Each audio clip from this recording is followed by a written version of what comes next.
الآن.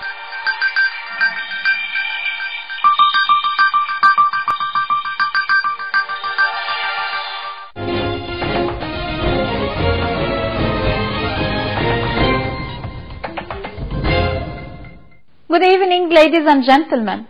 Welcome to our MISAD Bulletin, and we shall start with our headlines. Sources say Syria's Raqqa is free from IS.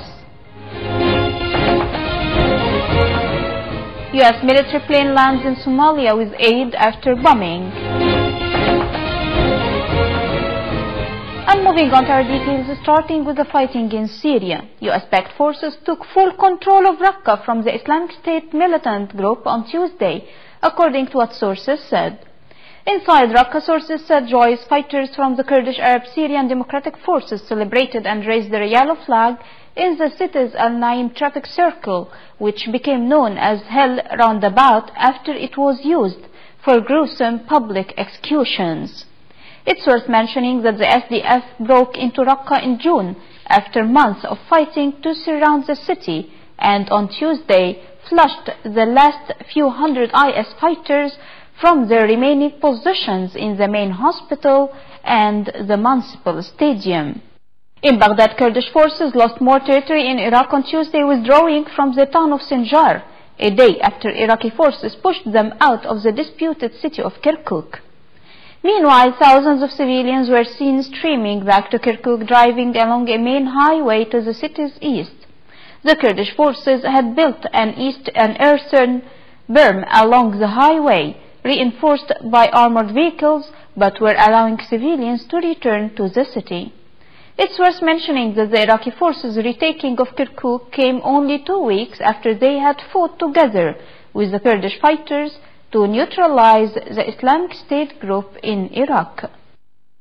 And going to Kabul, Taliban suicide car bombers and gunmen attacked the provincial Afghan police headquarters on Tuesday, killing at least 33 people, including the police chief, and wounding 160 in the deadliest of a series of attacks across the country.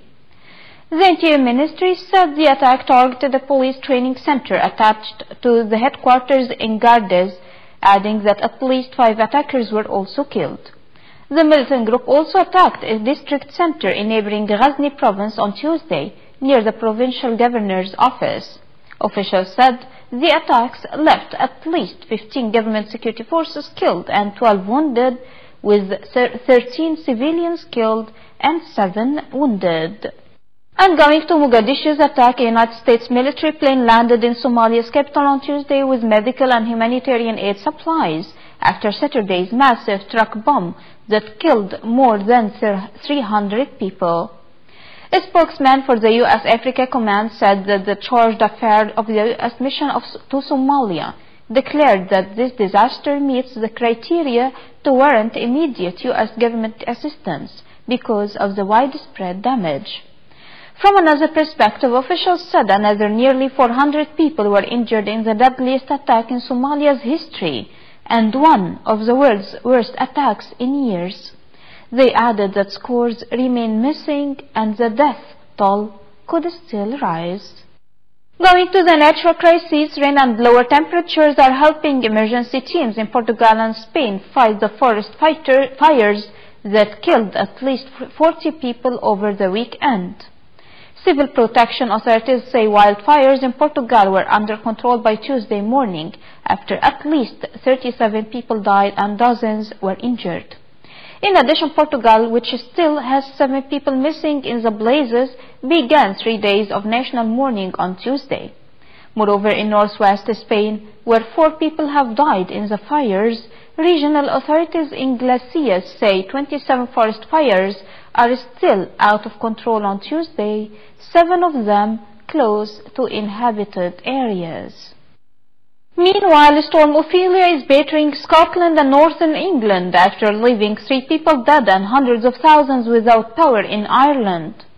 The former Atlantic hurricane downed trees and power lines, sent waves surging over coastal defenses, and disrupted flights again on Tuesday, a day after making landfall on Ireland's south coast with gusts of almost 100 miles an hour. Britain's Met Office Weather Service said Scotland could see heavy rain and gusts of up to 70 miles per hour, with winds gradually diminishing through Tuesday. From another perspective, Irish authorities said it could take several days to restore power to 330,000 homes.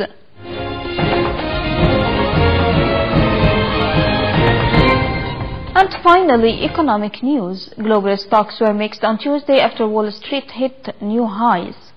In early trading, Germany's DAX lost 0.1% to 12,987.49, while France CAC 40 was unchanged at 5,362.06.